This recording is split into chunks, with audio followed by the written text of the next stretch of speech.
ഇനിയാണ് നമ്മൾ അക്കൗണ്ടിങ്ങിലെ core area ആയിട്ടുള്ള റൂൾ ഓഫ് അക്കൗണ്ടിങ്. എങ്ങനെയാണ് അക്കൗണ്ടിങ് ചെയ്യേണ്ടത്? നമ്മൾ ഫസ്റ്റ് അക്കൗണ്ടിങ്ങിൻ്റെ ഡെഫിനിഷൻ പറഞ്ഞിട്ടുണ്ടായിരുന്നു. Accounting is an art of recording, classifying, summarising, blah blah blah തുടങ്ങിയിട്ടുണ്ട് അല്ലേ. ഇനിയാണ് എങ്ങനെ റെക്കോർഡ് ചെയ്യണം എന്നുണ്ട്. നമ്മൾ തുടങ്ങുകയാണ് ഇവിടെ. Okay, recording. ഇനി റെക്കോർഡ് ചെയ്യുമ്പോൾ അക്കൗണ്ടിങ് റെക്കോർഡ് ചെയ്യുമ്പോൾ ഒരു റൂൾ ഉണ്ട്. ആ റൂൾ അനുസരിച്ച് മാത്രമേ നമുക്ക് എന്ത് ചെയ്യാൻ പാടുള്ളൂ, റെക്കോർഡ് ചെയ്യാൻ പാടുള്ളൂ. അത് ഓൾ ഓവർ വേൾഡിലുള്ള റൂളാണ്. ഗോൾഡൻ റൂൾ ഓഫ് അക്കൗണ്ടിങ് ആണ്. ഓക്കെ, ഇതില് എങ്ങനെ ആ റൂളാണ് ഇനി നമ്മൾ പഠിക്കാൻ പോണത്. ഇത് മനസ്സിലാക്കൽ കമ്പൽസറി. ഇതില്ലാണ്ട് നമുക്ക് എന്തില്ല, ഒരു അക്കൗണ്ടിങ് പ്രോസസ്സും ഇല്ല. ഓക്കെ, ഫസ്റ്റ് ഓഫ് ഓൾ ഏതൊരു ട്രാൻസാക്ഷൻ ആണെങ്കിലും രണ്ട് ഏരിയ ഉണ്ടാവും. ഓക്കെ, രണ്ട് സൈഡ് ഉണ്ടാവും, ഡെബിറ്റ് സൈഡും ക്രെഡിറ്റ് സൈഡും. അത് മനസ്സിലാക്കാം. ഏതൊരു ട്രാൻസാക്ഷൻ ആണെന്നുണ്ടെങ്കിലും അതിന് രണ്ട് സൈഡ് ഉണ്ടാവും. അതിൽ ഒന്നിനെ നമ്മൾ എന്ത് പറയും, ഡെബിറ്റ് എന്നും രണ്ടാമത്തിനെ ക്രെഡിറ്റ് എന്നും പറയും. Debit and credit. ഇനി നമ്മൾ പറഞ്ഞിട്ടുണ്ട് 5 എലമെന്റ്സ് അല്ലെ. ALICE, A for asset, L for liability, I for income, then C for capital and E for expense. ഒരു ട്രാൻസാക്ഷൻ നമ്മൾ എടുക്കുക. ട്രാൻസാക്ഷൻ എടുത്തു കഴിഞ്ഞിട്ടുണ്ടെന്നുണ്ടെങ്കിൽ അതിൽ അസറ്റ് ഇൻക്രീസ് ചെയ്യുകയാണെന്നുണ്ടെങ്കിൽ അസറ്റ് ഇൻക്രീസ് ചെയ്യുന്നു, ദെൻ അസറ്റ് ഡിക്രീസ് ചെയ്യുക. അസറ്റ് ഇൻക്രീസ് ചെയ്യുകയാണെങ്കിൽ നമ്മൾ എന്ത് ചെയ്യുന്നു, ഡെബിറ്റ് ചെയ്യും. നമുക്ക് മനസ്സിലാവും, don't worry. Okay, asset increase ചെയ്യാണ്, കൂടുകയാണെന്നുണ്ടെങ്കിൽ നമ്മൾ എന്ത് ചെയ്യുന്നു, ഡെബിറ്റ് ചെയ്യുന്നു. അസറ്റ് ഡിക്രീസ് കുറയുകയാണെന്നുണ്ടെങ്കിൽ നമ്മൾ എന്ത് ചെയ്യുന്നു, ക്രെഡിറ്റ് ചെയ്യുന്നു. Then liability. ലാബിലിറ്റി കുറയുകയാണെന്നുണ്ടെങ്കിൽ നമ്മൾ ഡെബിറ്റ് ചെയ്യുന്നു. ലാബിലിറ്റി കൂടുകയാണെന്നുണ്ടെങ്കിൽ നമ്മൾ എന്ത് ചെയ്യുന്നു, ക്രെഡിറ്റ് ചെയ്യുന്നു. ഇൻകം കുറയുകയാണെന്നുണ്ടെങ്കിൽ നമ്മൾ ഡെബിറ്റ് ചെയ്യുന്നു. ഇൻകം കൂടുകയാണെങ്കിൽ നമ്മൾ ക്രെഡിറ്റ് ചെയ്യും. Then capital. ക്യാപിറ്റൽ കുറയുകയാണെങ്കിൽ നമ്മൾ ഡെബിറ്റ് ചെയ്യും. ക്യാപിറ്റൽ കൂടുകയാണെങ്കിൽ നമ്മൾ എന്ത് ചെയ്യും, ക്രെഡിറ്റ് ചെയ്യും. എക്സ്പെൻസ് കൂടുകയാണെങ്കിൽ ഡെബിറ്റ് ചെയ്യും. എക്സ്പെൻസ് കുറയുകയാണെങ്കിൽ ക്രെഡിറ്റ് ചെയ്യും. കൺഫ്യൂസിങ് ആയിരിക്കും അല്ലേ. ഇനി നമുക്കത് നിങ്ങൾ ഗോൾഡൻ റൂൾ ഓഫ് അക്കൗണ്ടിങ് എന്ന് ഇതാവുമ്പോൾ തന്നെ നമ്മളെ മൈൻഡിലേക്ക് വരുന്നതാണ് ആലീസ്. ഒരു ജസ്റ്റ് ഒരു പിക്ചർ. ഓക്കെ, ഇത് മൈൻഡിലേക്ക് വന്നാൽ മതി, ബാക്കി ഓക്കെ. ഇനി നമുക്ക് 5 element, asset, liability, income, capital, expenditure, ALICE. Okay, A for ALICE. ഇനി ഫസ്റ്റിലും ലാസ്റ്റിലും ആലീസിന്റെ തല, ആലീസിന്റെ കാല്. ആലീസിന്റെ തല എന്ന് പറയുമ്പോൾ മുകളിൽ A, ആലീസിന്റെ കാല് എന്ന് പറയുമ്പോൾ ഏറ്റവും താഴെ എന്താണ്, എക്സ്പെൻസ് ആണ് അല്ലേ. അപ്പോൾ അസറ്റ്, എക്സ്പെൻസ്. ഈ അസറ്റും എക്സ്പെൻസും കൂടുകയാണ് എന്നുണ്ടെങ്കിൽ നമ്മൾ എന്ത് ചെയ്യും, ഡെബിറ്റ് ചെയ്യും. അസറ്റും എക്സ്പെൻസും കൂടുകയാണെന്നുണ്ടെങ്കിൽ നമ്മൾ എന്ത് ചെയ്യും, ഡെബിറ്റ് ചെയ്യും. ഓക്കെ, അപ്പോൾ കുറയുകയാണെങ്കിലോ 2 എലമെന്റിലുള്ളൂ, 2 എലമെന്റേ ഉള്ളൂ, ഡെബിറ്റ് അല്ലെങ്കിൽ ക്രെഡിറ്റ്. അപ്പോൾ അസറ്റും എക്സ്പെൻസും കൂടുകയാണെങ്കിൽ നമ്മൾ എന്ത് ചെയ്യുന്നു, ഡെബിറ്റ് ചെയ്യുന്നു. കുറയുകയാണെങ്കിലോ ക്രെഡിറ്റ് ചെയ്യും.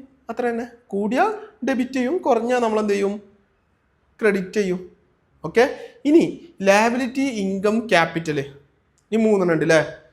ഇത് കുറയുമ്പോഴാണ് നമ്മൾ എന്ത് ചെയ്യേണ്ടത്, ഡെബിറ്റ് ചെയ്യേണ്ടത്. കൂടുമ്പോഴോ ക്രെഡിറ്റ് ചെയ്യണം. ഇത് മാത്രം പഠിച്ചു വെക്കുക. അസറ്റും എക്സ്പെൻസും കൂടിയാൽ ഡെബിറ്റ് ചെയ്യുക. നിങ്ങൾ ഒരു റഫ് പേജ് എടുക്കുക, ആ റഫ് പേജിൽ ഇത് എഴുതുക. ഇതൊന്നും ബൈഹാർട്ട് ചെയ്യേണ്ട വിഷയങ്ങളല്ല. ഓക്കെ, ഫസ്റ്റിൽ നമ്മൾ ഇങ്ങനെ ഒന്ന് ഈ ഒരൊറ്റ പിക്ചർ നമ്മുടെ മൈൻഡിലേക്ക് വന്നാൽ മതി. പിന്നീടൊക്കെ നമുക്ക് ഓട്ടോമാറ്റിക്കലി അത് വന്നോളും, ഡോണ്ട് വറി. ഓക്കെ, അപ്പോൾ നമ്മൾ പഠിച്ചു വെക്കേണ്ടത് അസറ്റും എക്സ്പെൻസും കൂടിക്കഴിഞ്ഞാൽ ഡെബിറ്റ് ചെയ്യുക, അത് മാത്രം. ഓക്കെ, ഇനി നെക്സ്റ്റ് എന്തുണ്ട്, ഡെബിറ്റ് ചെയ്യേണ്ടത് കുറഞ്ഞത്. ഈ 3 കുറഞ്ഞു കഴിഞ്ഞാൽ എന്ത് ചെയ്യുക, ഡെബിറ്റ് ചെയ്യുക. അസറ്റ് കൂടിയാൽ ഡെബിറ്റ് ആണ്, അപ്പോൾ കുറഞ്ഞാൽ എന്തായിരിക്കും, ക്രെഡിറ്റ് ആയിരിക്കും. എക്സ്പെൻസ് കൂടിയാൽ ഡെബിറ്റ് ആണ്, അപ്പോൾ കുറഞ്ഞാലോ ക്രെഡിറ്റ് ആയിരിക്കും. ഓക്കെ, ഞാൻ എല്ലാ റൂൾസും കൂടി പറഞ്ഞു കഴിഞ്ഞാൽ സ്വാഭാവികമായിട്ടും എന്തായിരിക്കും, വെറുതെ കൺഫ്യൂഷൻ അടിക്കായിരിക്കും. ഈ ഒരു പിക്ചർ മാത്രം നമ്മുടെ മൈൻഡിലേക്ക് വന്നാൽ മതി. ഇത് രണ്ടും കൂടിയാൽ ഡെബിറ്റ് ചെയ്യുക, കുറഞ്ഞാലോ ക്രെഡിറ്റ് ചെയ്യുക, നേരെ ഉൾട്ടാ. ഇത് കൂടിയോണ്ടാണ് നമ്മൾ ഡെബിറ്റ് ചെയ്തത്. അപ്പോൾ ഇതൊക്കെ കുറയുമ്പോഴാണ് എന്ത് ചെയ്യുക, ഡെബിറ്റ് ചെയ്യുക, കൂടുമ്പോഴോ ക്രെഡിറ്റ് ചെയ്യും. ഓക്കെ, ഈ ഒരു പിക്ചർ എന്ത് ചെയ്യുക, ഒരു വരച്ച് വെക്കുക. ഇനി അങ്ങോട്ട് നമ്മൾ ഏത് ചെയ്യുകയാണെന്നുണ്ടെങ്കിലും ഈ പിക്ചർ നമുക്ക് അറ്റ് എ ടൈംസ് ഒന്ന് നോക്കുക. അവിടെ നിന്ന് തന്നെ നമുക്ക് എന്ത് ചെയ്യണം, ആ റൂള് കിട്ടണം. അത് തുടക്കത്തിൽ മാത്രമേ ഇത് നോക്കേണ്ട ആവശ്യം വരുള്ളൂ. പിന്നെ നമ്മൾ അത് ഓട്ടോമാറ്റിക്കലി പഠിച്ചിട്ടുണ്ടാവും. അല്ലാതെ അങ്ങനെ അസറ്റ് കൂടിയാൽ ഡെബിറ്റ് ചെയ്യുക, അസറ്റ് കുറഞ്ഞു കഴിഞ്ഞാൽ ക്രെഡിറ്റ് ചെയ്യുക എന്ന് പറഞ്ഞിട്ട് ഇങ്ങനെ ബൈഹാർട്ട് ചെയ്യേണ്ട ആവശ്യമൊന്നുമില്ല. അങ്ങനെ ബൈഹാർട്ട് ചെയ്യുമ്പോൾ പിന്നീട് അത് കൺഫ്യൂഷൻ ആയിരിക്കും. ഓക്കെ, അസറ്റും എക്സ്പെൻസും കൂടി കഴിഞ്ഞാൽ ഡെബിറ്റ് ചെയ്യുക, ബാക്കിയുള്ളതൊക്കെ കുറയുമ്പോഴാണ് ഡെബിറ്റ് ചെയ്യുക. ഓക്കെ, അസറ്റും എക്സ്പെൻസ് കൂടുമ്പോൾ ഡെബിറ്റ് ചെയ്യണം, അപ്പോൾ കുറഞ്ഞു കഴിഞ്ഞാലോ ക്രെഡിറ്റ് ചെയ്യുക. ഓക്കെ, ഈ ഒരു റൂള് അറ്റ് എനി കോസ്റ്റ് നിങ്ങൾ പഠിച്ചിരിക്കണം. Hope you all are clear. Asset കൂടിയാലും എക്സ്പെൻസ് കൂടിയാലും ഡെബിറ്റ് ചെയ്യുക, കുറഞ്ഞാൽ ക്രെഡിറ്റ് ചെയ്യുക. ഈ മൂന്നെണ്ണം ലാബിലിറ്റി, ഇൻകം, ക്യാപിറ്റൽ കുറയുമ്പോഴാണ് ഡെബിറ്റ് ചെയ്യേണ്ടത്, കൂടുമ്പോൾ എന്തായിരിക്കും ക്രെഡിറ്റ് ചെയ്യലായിരിക്കും. ഞാൻ ഒന്ന് മാത്രമേ വരച്ചിട്ടുള്ളൂ, എല്ലാം കൂടി വരക്കുമ്പോഴേക്ക് നിങ്ങൾക്ക് എന്താവും, കൺഫ്യൂഷൻ കൂടും. ഓക്കെ, ഈ ഒരു rule, golden rule of accounting, ഇതെന്തായിരിക്കണം, തറവ് ആയിരിക്കണം. നിങ്ങൾ കുറേ റൂൾസ് ഒന്നും പഠിക്കണ്ട, ഈ ഒരു റൂള് നിങ്ങൾക്ക് തറവായി കിട്ടിക്കഴിഞ്ഞാൽ എല്ലാം ഓക്കെയാണ്. Okay, hope you all are clear. ഇനി ജസ്റ്റ് ഈ ഒരു പിക്ചർക്ക് നോക്കുക. ഞാൻ ചില എക്സാമ്പിൾസ് പറയാം, അതിൽ ഡെബിറ്റ് ആണോ ക്രെഡിറ്റ് ആണോ എന്ന് നിങ്ങളെ മൈൻഡിൽ നിങ്ങളൊന്ന് എടുത്താൽ മതി. ഓക്കെ, നിങ്ങൾക്ക് മനസ്സിലായോ എന്ന് ജസ്റ്റ് ടെസ്റ്റ് ചെയ്യാൻ. ഓക്കെ, അസറ്റ് കൂടിയാൽ നിങ്ങൾ ജസ്റ്റ് മൈൻഡ് കൊണ്ട് എന്ന് പറയാം. ഓക്കെ, അസറ്റ് കൂടിയാൽ, എക്സ്പെൻസ് കൂടിയാൽ, അസറ്റ് കുറഞ്ഞാൽ, എക്സ്പെൻസ് കുറഞ്ഞാൽ, ലാബിലിറ്റി കുറഞ്ഞാൽ, അപ്പോൾ ലാബിലിറ്റി കൂടിയാൽ, ഇൻകം കുറഞ്ഞാൽ, ഇൻകം കൂടിയാൽ, ക്യാപിറ്റൽ കുറഞ്ഞാൽ, ക്യാപിറ്റൽ കൂടിയാൽ, അസറ്റ് കുറഞ്ഞാൽ, എക്സ്പെൻസ് കുറഞ്ഞാൽ, ലാബിലിറ്റി കുറഞ്ഞാൽ, ലാബിലിറ്റി കൂടിയാൽ, ഇൻകം കൂടിയാൽ, ക്യാപിറ്റൽ കൂടിയാൽ, ഇൻകം കുറഞ്ഞാൽ, ലാബിലിറ്റി കൂടിയാൽ.